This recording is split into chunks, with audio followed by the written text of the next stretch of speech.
اتنی سخت حدیث میں نے پڑھی، معصومی فرماتے ہیں بعض ہمارے چاہنے والے عالم برزخ میں 300 سال تک عذاب الہی میں مبتلا رہیں گے، اس کے بعد خدا اجازت دے گا اب جا کے ان کی شفاعت کر۔ محب جنت میں جاتا ہے لیکن حساب دے کر۔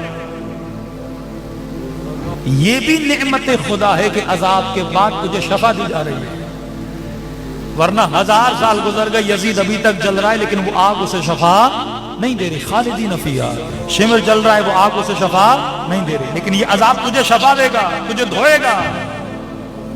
تبھی فرمائے حاسبو، دنیا میں خود کو اپنے اعمال کو دھو کر آ، اگر نہیں دھو کر آیا تو وہاں پہ پھر اللہ دھوئے گا، پھر وہ عذاب کے ذریعے سے۔ اللہ کا اپنا طریقہ ہے، وہ قرآن میں بتایا ہے۔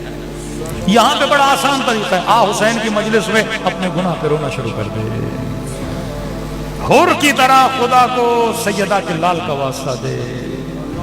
مجلس حسین عہد کا نام ہے، دعائے عہد 40 دن پڑھو تو امام زمانہ کی زیارت۔ عہد مطلب کیا؟ امام سے وعدہ کرو، وعدہ وفا۔